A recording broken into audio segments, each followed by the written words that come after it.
Fala, estudante, tudo bem? Seja muito bem-vindo a mais um vídeo. No vídeo de hoje a gente vai resolver a prova Enem 2023, a parte de Química, tá? Desse caderno amarelo aqui que a gente tá em mãos, beleza? Vou comentar algumas coisinhas aqui, se esse assunto te interessa, tá bom? Fica comigo até o final desse vídeo. Não esqueça de se inscrever, de ativar o sininho de notificação para receber os próximos conteúdos, tá? Então, olha só, nessa prova aqui, a primeira questão de Química que a gente observa aqui é a questão 94, tá? Que vai falar dos solos amazônicos aí. Os solos amazônicos ricos em silicato não são apropriados para o cultivo por serem incapazes de reter nutrientes. Contudo, descobertas arqueológicas têm demonstrado que os antigos habitantes da Amazônia dominavam a técnica de preparo de um insumo agrícola natural, denominado terra preta. Esse insumo era constituído principalmente de uma espécie de biocarvão obtido da queima de matéria orgânica, como troncos de árvores, pedaços de ossos e esterco, capaz de manter um solo fértil por anos. Admite-se que o efeito do biocarvão na fertilização do solo estava em parte relacionado à presença dos grupos, né, orgânicos aqui carboxilato em sua superfície carregados negativamente. Tá aqui ele, ó, sinalzinho negativo aqui. Esses grupos atraem íons positivos necessários como nutrientes, tais como os provenientes potássio, cálcio e do magnésio, além de micronutrientes como zinco e ferro. Essa ligação no solo fertilizado é predominantemente iônica, ó, informação importantíssima aqui, conforme ilustra a figura, em que M representa os cátions metálicos. De acordo com a escala de Pauling, a eletronegatividade do oxigênio é igual a 3,44. Beleza, tá aqui um grupinho aqui carboxilatos, né? E depois aqui tem os nutrientezinhos aqui.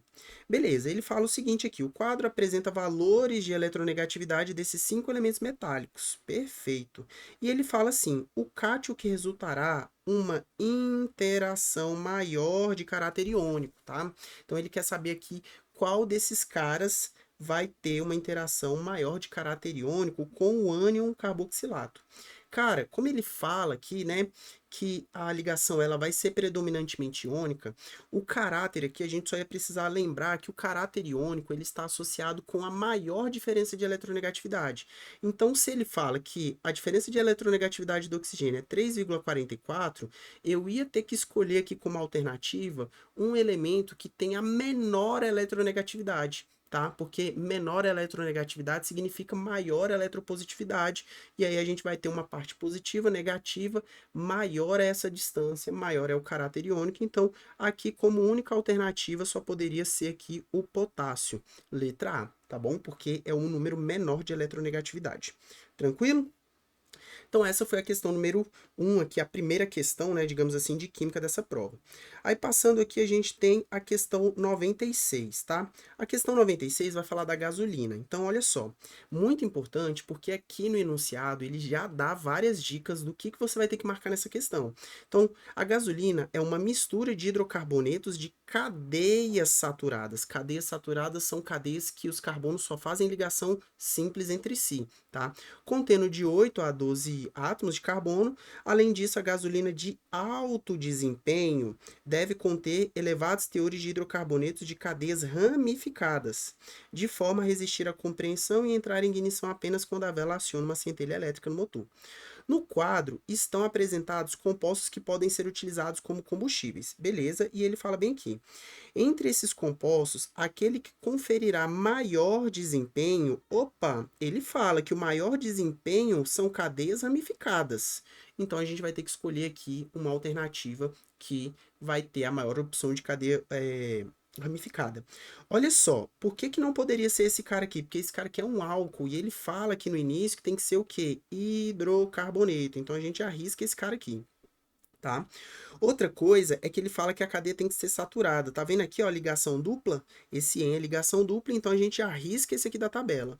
E aí, entre esses três aqui, esse é o que tem mais ramificações. Tem três aqui, são três metil aqui dentro dessa cadeia principal de pentano. Então, a alternativa correta aqui seria letra C, que é o composto aqui número 3, 2,2,4 trimetil pentano. Beleza? Muito tranquila essa questão também, tá? Que não tem nada de bicho de sete cabeças, bastava que a gente olhar o enunciado e ver as informações que ele traz para nós aqui no enunciado, tá bom? Questão 97 aqui, ó, daria pra gente resolver, tá? Fazendo a formulazinha de PV igual a nRT, tá? Também não tem muito segredo. Ele fala aqui que, de acordo com a Constituição Federal, é competência dos municípios o gerenciamento dos serviços de limpeza e coleta de resíduos urbanos. No entanto, há relatos de que parte desse lixo acaba sendo incinerado, liberando substâncias tóxicas para o ambiente, causando acidentes por explosões, principalmente quando ocorre a incineração de frascos de aerosóis, por exemplo, desodorantes, inseticidas e repelentes. A temperatura elevada provoca a vaporização de todo o conteúdo dentro desse tipo de frasco, aumentando a pressão em seu interior até culminar na explosão da embalagem. Olha só o que ele fala aqui. Suponha que um frasco metálico de aerosol com capacidade de 100 ml, contendo 0,1 mol de produtos, nessa temperatura de 650 graus Celsius, e no momento da explosão, ele dá aqui a constante R, tá? E ele pergunta o quê? A pressão. Olha só, aqui você só precisaria tomar cuidado com o seguinte, PV igual nRT. Olha só, ele quer saber a pressão, o número de mols, ele fala que é 0,1, a constante aqui é 0,082, tá bom? A temperatura, ele tá falando que é 650. Nessa fórmula aqui, tá? Em PV nRT, a gente tem que trabalhar com temperatura em Kelvin. Então, seria aqui 650 mais 273, que vai ser 293 aqui. Beleza? Kelvin. Isso tudo dividido pelo volume, que é de 0,1 litro. Ele fala 100 ml, mas a gente tem que transformar para litro, porque a unidade aqui está em litro. Ó. Então, cortou. Se a gente resolver isso aqui, essa pressão aqui ela vai dar aproximadamente 76 atm. Também não tem muito segredo, só jogar na fórmula aí. Beleza? Letra C, o gabarito. Tranquilo? Então, vamos para a próxima. Olha só, deixa eu ver aqui se eu não pulei nenhuma. A próxima aqui que a gente vai ter, tá? É sobre... Vamos ver. Ah, essa daqui sobre a questão do amadurecimento das frutas, tá? Tem alguns professores que trabalham esse assunto aqui lá na biologia, mas olha só, um garoto comprou vários abacates na feira, mas descobriu que eles não estavam maduros o suficientes para serem consumidos. Sua mãe recomendou que ele colocasse os abacates em um recipiente fechado, pois isso aceleraria seu amadurecimento. Com certa dúvida, o garoto realizou esta experiência, colocou alguns abacates no recipiente e deixou os demais em uma fruteira aberta. Surpreendendo-se, ele percebeu que os frutos que estavam no recipiente fechado amadureceram mais rapidamente. A aceleração desse processo é causada por aceleração do processo, velocidade da reação, tá? A gente vai estar falando aqui de cinética química. A gente sabe que os fatores que alteram ali a velocidade da reação é superfície de contato, pressão, concentração, tá? O catalisador, se tiver, né? Que ele não fala nada aqui de catalisador. E ele fala o seguinte: acúmulo de gás etileno, tá? O gás etileno, ele é um gás ali que as frutas vão liberando, que faz parte do processo do amadurecimento. Então, pensa comigo, se o recipiente está fechado, a concentração desse gás aumenta dentro do recipiente fechado, porque não tem para onde ele escapar. Logo, a velocidade de amadurecimento acontece mais rápido, tá? Ali a reação acontece mais rápido, perdão. Velocidade aumenta. Então, aqui a alternativa seria a letra A mesmo. Redução da umidade do ar, não tem nada a ver. O aumento da concentração de CO2, também não. Diminuição da intensidade luminosa, também não. E isolamento do contato do ar atmosférico, também não. Aqui, ó, falou de amadurecimento de fruta, não tem para onde correr. Gás etileno, beleza? Então, questão aqui pouquinho complicado, né, para quem não tem esse contato aí com o lance de saber que é o gás etileno, é uma questãozinha aí que daria uma dorzinha de cabeça, tá? Partindo para a próxima aqui, nós vamos ter a questão aqui 108, ó, vamos fazer essa 108 aqui, que ele fala da oxidação, ó. As cetonas fazem parte de famílias olfativas encontradas em muitos alimentos. A molécula de 3-hexantreisona, perdão, é um exemplo desses compostos voláteis responsáveis pelo aroma, podendo ser obtida por processos energéticos realizados em meio ácido, na presença de oxidantes como permanganato de potássio. Beleza. Para produzir esse composto volátil em laboratório, deve-se oxidar a molécula. O que a gente precisa saber aqui, tá? Que carbono primário, olha só, 1, 2, 3, 4, 5, 6. Carbono primário, tá? Se a gente tiver um álcool primário aqui, a gente vai ter o seguinte, álcool primário, a gente vai ter hidroxila no carbono primário, lembrando que carbono primário, das 4 ligações do carbono, uma vai ter que ser com outro carbono.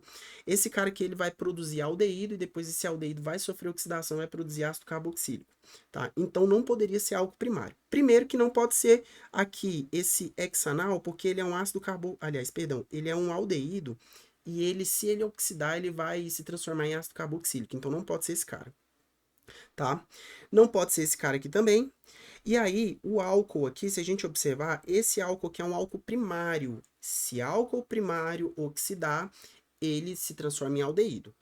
Aqui nós temos um álcool terciário, tá? Que aqui, ó, no caso, a gente vai ter aqui a hidroxila conectada num carbono. Perdão, terciário não. Carbono secundário. Perdão, falei errado aqui. Carbono secundário, que é esse cara aqui. Se a oxidação acontece no carbono secundário, ele vai produzir cetona, tá? A gente vai ter aqui uma ligação dupla, formação de ligação dupla aqui e uma cetona. Então, olha só, carbono primário, ele oxida formando aldeído, depois esse aldeído vai se oxidar formando ali ácido carboxílico. Carbono secundário oxida formando cetona e carbono terciário não oxida, tá bom? Essa é a regrinha. Então, aqui a única opção que teria para a gente marcar é a letra C, tá? Letra C aqui, hexan 3-ol. Questão um pouquinho complexa, tá? Não é fácil, não. Tem que saber, né, esse lance da oxidação dos álcoois aí, tá joia? Próxima questão é a questão 110. E ele fala aqui do vidro. É uma questão um pouco polêmica, porque ele pode dar uma confundida aí em relação ao lance do aquecimento que ele vai falar, tá? Tá conseguindo me acompanhar aqui? Eu sei que eu tô falando um pouquinho rápido, é pro vídeo não ficar muito longo, tá? Mas fica comigo até o final. É importante que a gente detalhe cada itemzinho aqui, cada questão, para você poder comparar aí, ver se sua resolução de prova foi boa, tá? Ver onde você errou, onde você tem que melhorar, beleza? E onde você também tá acertando. O vidro, contendo alumínio, em sua composição, é um excelente material para acondicionar medicamentos e suplementos, porque pode ser esterilizado por aquecimento. Beleza. Ele fala assim, ó, pode ser esterilizado por aquecimento. No entanto, quando o medicamento ou suplemento contém substâncias que se ligam fortemente ao íon desse metal, a dissolução do alumínio é promovida em função do deslocamento do equilíbrio químico, estabelecendo entre a espécie imobilizada no vidro e a espécie em solução. Por essa razão, recomenda-se que suplementos de nutrição de recém-nascidos contendo glucanato de cálcio sejam acondicionados em embalagens plásticas e não nesse tipo de vidro. Pensa comigo, se a questão está falando que esse tipo de medicamento que tem esse glucanato, ele não é interessante adicionar no vidro, então significa que vai acontecer alguma interação dele com alguma coisa do vidro, ok? Aí ele pergunta assim, caso esse suplemento seja acondicionado em embalagens desse tipo de vidro, o risco de contaminação por alumínio será maior se o vidro do frasco for translúcido, concentração de glucanato de cálcio for alta. Opa, pensa, o glucanato de cálcio, ele vai acabar aí retirando esse alumínio, né? Então, se eu tenho muito glucanato, eu vou retirar muito alumínio do vidro. Então, essa alternativa B parece ser bem interessante. Mas vamos ver aqui as outras. Frasco de vidro apresentar uma maior espessura, também não faz muito sentido. Vidro for previamente esterilizado em altas temperaturas. Não é ele ser esterilizado que a gente vai arrancar esse alumínio aí. É se tiver o glucanato, tá bom? E aqui, ó, essa letra E aqui poderia gerar uma dúvida, porque ele fala assim, ó, a reação do alumínio com o glucanato for endotérmica. Para ela ser endotérmica, a gente vai ter que aquecer, né? Ou ali vai ter que ter uma absorção de calor ali. O que que acontece? É como se ele estivesse falando que a gente coloca o remédio e depois esteriliza o vidro. Aí não faz sentido, né? A gente tem que esterilizar o vidro depois de botar o remédio. Então a gente esteriliza o vidro antes, porque não tem problema do alumínio, mas se a gente colocar esse tipo de medicamento, ele vai retirar o alumínio. Então a letra E poderia dar uma confusãozinha aí, mas a única alternativa aqui vai ser a letra B. Concentração de gluconato de cálcio for alta, porque se a gente tiver muito dele, ele consegue retirar do vidro, mesmo quente ou mesmo frio. Beleza? Tranquilo, então? Essa questão também não é uma questão muito fácil, não, tá? A gente precisaria ter esse jogo de cintura aí. Próxima questão de química é a questão número 12, tá? E ele vai falar aí dos detergentes. Olha só. O descarte de detergente comum nos esgotos domésticos ocasiona a formação de uma camada de espuma que impede a entrada de oxigênio na água. Os micro-organismos que vivem nessas águas não são capazes de quebrar moléculas ramificadas, ocorrendo assim um desequilíbrio ambiental nos rios. A fórmula a seguir representa a estrutura química de um tensoativo presente na composição de um detergente não biodegradável. Olha só. Então ele fala aí, qual modificação química na estrutura desse tensoativo o tornaria biodegradável? Ele está falando que enquanto tiver essas ramificações aqui, ó, tá? A gente não vai conseguir biodegradar ele. Então, o que a gente vai precisar mudar nessa estrutura? Tirar essa ramificação. Então, olha só, modificar aqui, ó, a cadeia carbônica para a cadeia normal. Então, aqui o gabarito seria a letra E, beleza? Então, a gente precisa mudar essa condição para que esse tensoativo aí se torne biodegradável. Muito tranquilo, era só ficar esperto aqui nessa informaçãozinha aqui, tá? E entender que a gente vai ter que tirar ele para ele se tornar biodegradável. Então vamos para a próxima aqui, procurar aqui a próxima. A próxima aqui é a questão 116, tá?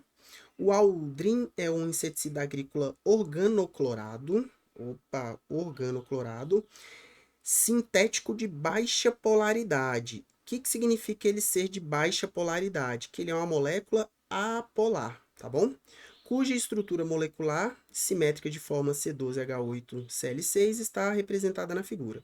Introduzido na agricultura a partir da década de 50, esse composto apresenta alta persistência no meio ambiente e acumulação nos organismos, sendo danoso para a saúde. Beleza, ele deu aqui, né, um parecer para nós, ó, fica esperto, molécula polar. Um pesquisador coletou fluidos biológicos de indivíduo de uma população contaminada por esse inseticida agrícola. Ele analisou amostras de saliva, sangue, lágrima, urina e leite, quanto à presença dessa substância. Em qual dos fluidos o pesquisador provavelmente encontrou maior concentração dessa substância? O que acontece? Se a estrutura ela é apolar, ela vai ser dissolvida, ela vai ser solubilizada por compostos apolares. Então, onde que a gente vai encontrar maior afinidade? Em compostos apolares. Se a gente olhar aqui, ó, gordura é uma substância apolar, tá bom? Então, aqui só poderia ser o leite por causa desse alto teor de gordura. Então, se a gente olhar aqui, gordura apolar, lembra quando mistura água e óleo? Água polar, óleo ali, apolar. Mesmo esquema. Então, apolar se combina com apolar e polar se combina com polar, tá bom? Então, aqui a única alternativa seria a letra E. A gente só precisaria ter um pouco desse conhecimento de polaridade aqui para entender e lembrar, né, que gorduras são moléculas o quê? Apolares, beleza? Olhando aqui, deixa eu ver a questão a 117 aqui, uma cafeteria adotou copos fabricados a partir de uma composição de 50% de plástico reciclado não biodegradável e 50% de casca de café. O copo é reutilizável e retornável, pois o material, semelhante a uma cerâmica, suporta a lavagem. Embora ele seja comercializado por um preço considerado alto, quando comparado ao de um copo de plástico descartável, essa cafeteria possibilita aos clientes retornarem o copo sujo e lavarem o café quente servido em outro copo já limpo e higienizado, tá? Deixa eu ver se eu entendi legal aqui. É isso mesmo. O material desse copo oferece também um conforto de não esquentar na parte externa. Beleza, pode colocar bebida quente lá, que não vai sentir quente pelo lado de fora, né? Quais duas vantagens deste copo apresenta em comparação ao copo descartável: ter durabilidade de uma cerâmica e ser totalmente biodegradável? Não, ele fala que não é biodegradável, ó, não é. Então não pode ser letra A, tá? Ser tão durável quanto uma cerâmica e ter alta condutividade térmica. Se ele tivesse alta condutividade térmica, na hora que a gente pegasse nele, a gente ia sentir quente. Ele está falando exatamente o contrário, que a gente não vai sentir quente. Então, a letra B está errada. Ele fala ser um mau condutor térmico e aumentar o resíduo biodegradável na natureza. Ele não fala que aumenta o resíduo, porque ele fala que o copo ele é reutilizável, tá? Então aqui na letra C também não seria uma opção interessante de marcar.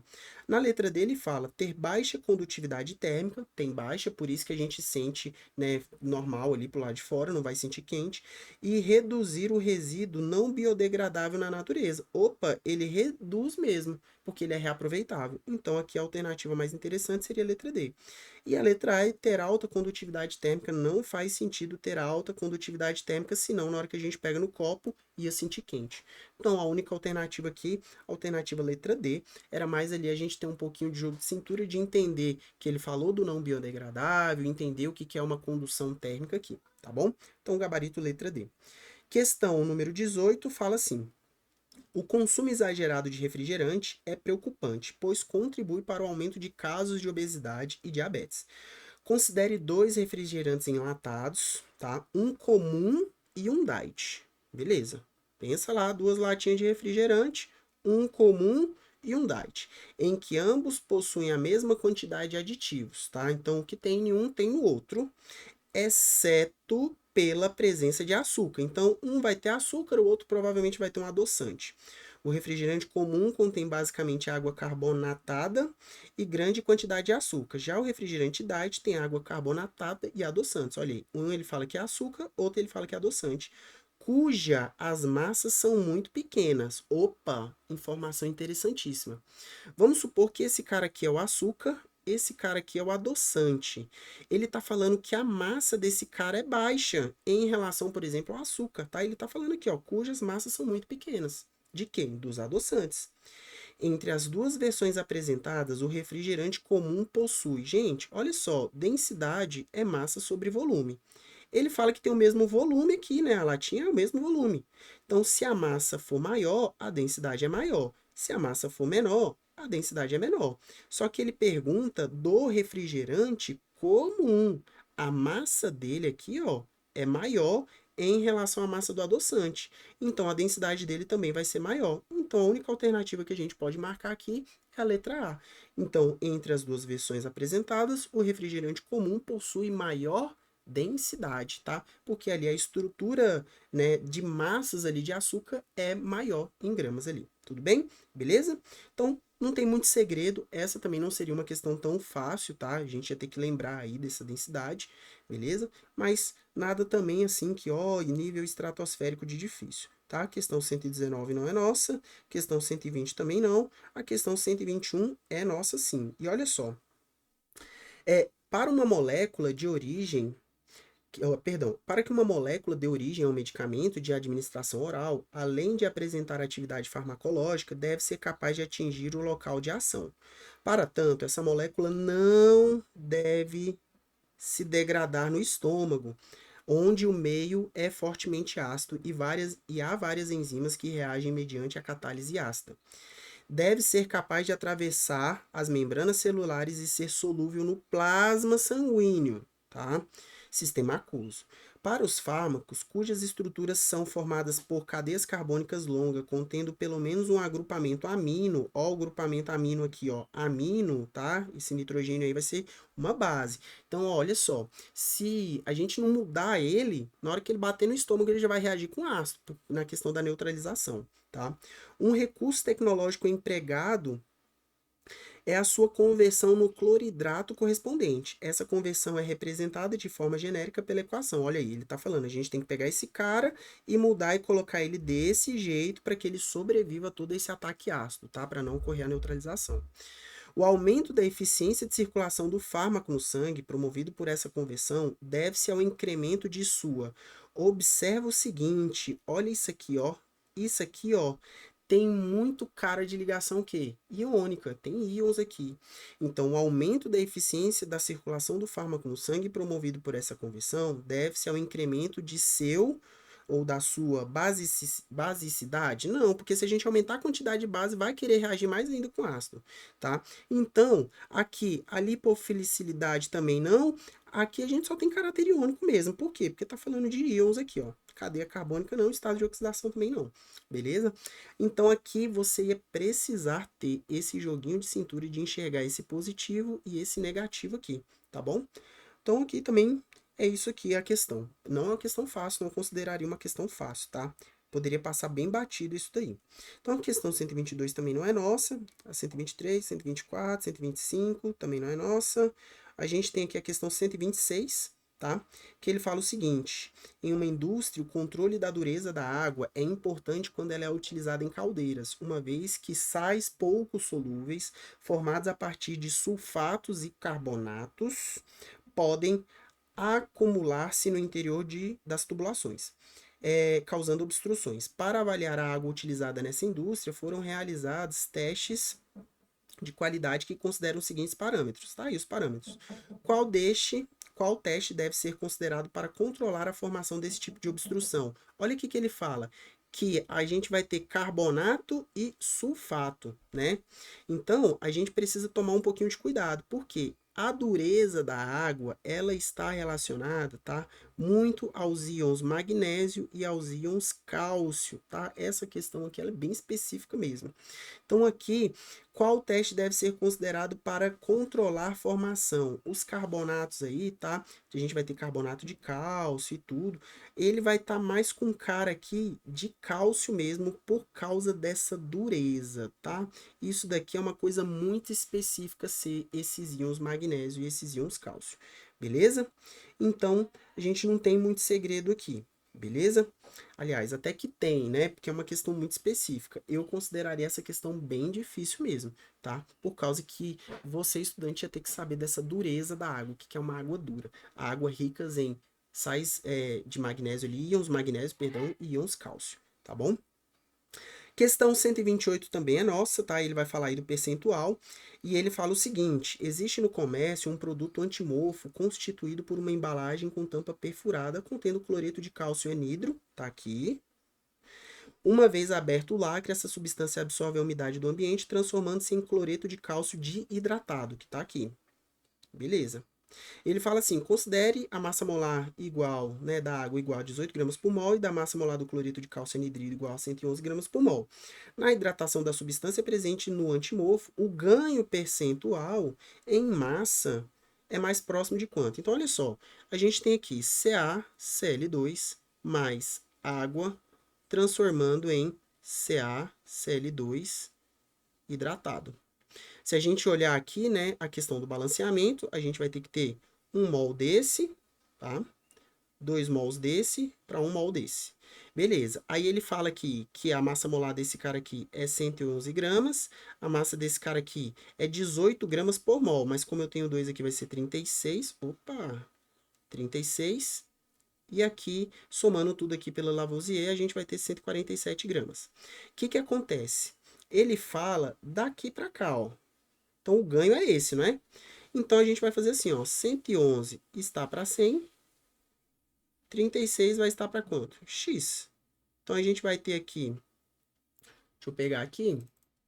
36 vezes 100 dividido por 111. Nós vamos ter aproximadamente 32%. Tá bom? Então, a alternativa aqui para se marcar, letra D. Muito tranquilo também essa questão aqui, tá? Tem muito segredo, não. O lance é você saber desse ganho percentual. Próxima questão aqui é a questão 129, onde ele fala o seguinte: um assistente de laboratório precisou descartar 7 frascos, tá bom? Contendo soluções de nitrato de mercúrio que não foram utilizados em uma aula prática. Cada frasco continha, olha só, 5,25 gramas de nitrato de mercúrio, dissolvidos em água.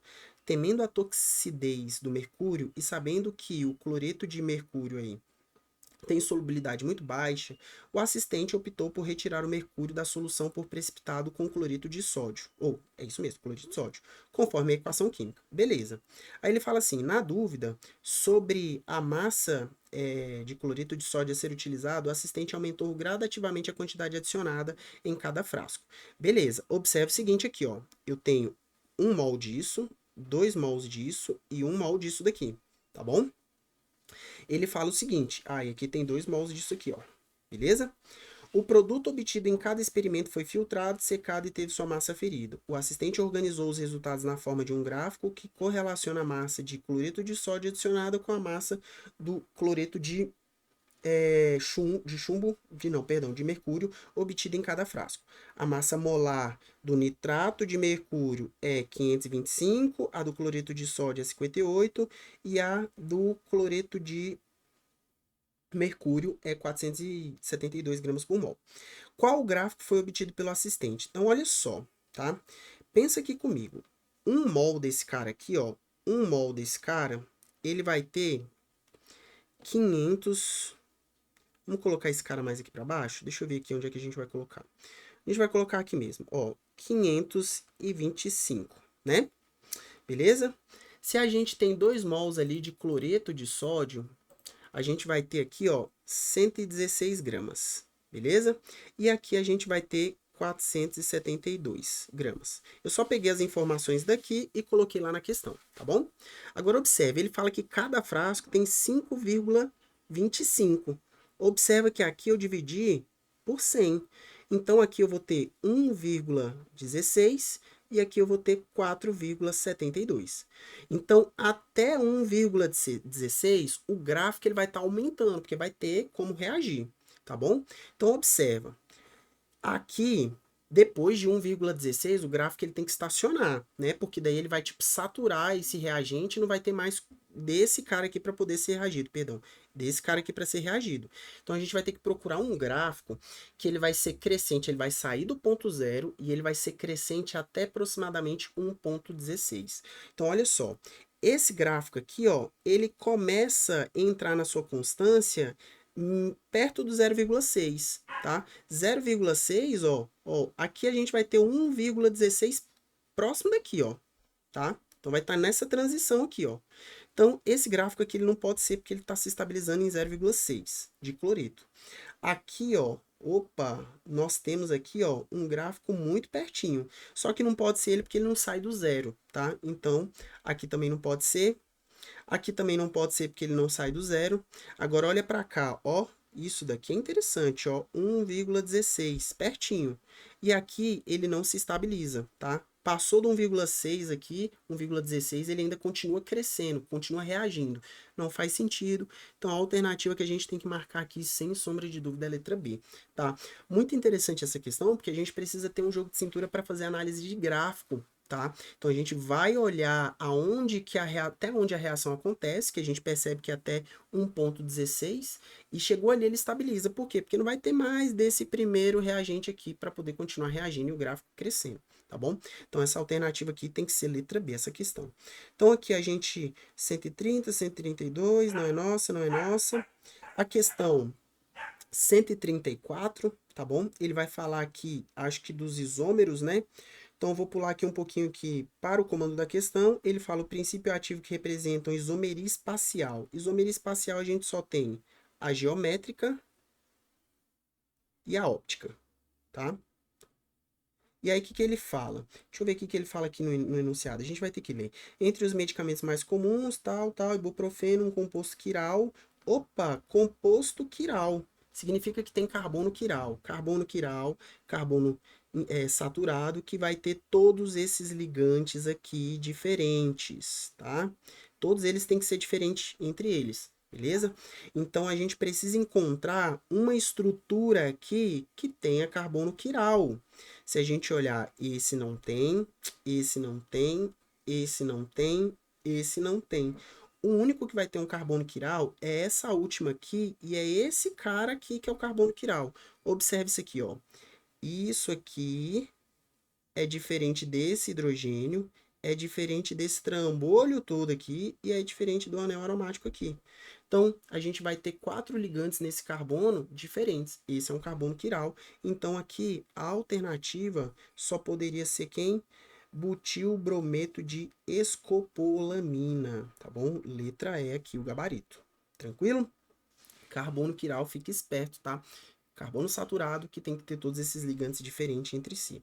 Então, a questão 35 não é nossa e aqui a gente começa a matemática. Espero que você tenha gostado dessa resolução, tá? Eu fiz ela bem rapidinho aqui para o vídeo não ficar grande. Aqui a gente já está com 30 minutos de vídeo. Eu espero que você tenha assistido até o final. E se você chegou aqui, deixa seu like, deixa seu joinha, tá? Nos ajuda muito a crescer aqui. A gente precisa movimentar de novo esse canal aqui e eu espero poder contar com a sua ajuda, beleza? Não esquece de seguir a gente nas outras redes, lá no Instagram, no TikTok. E te vejo no próximo vídeo. Valeu!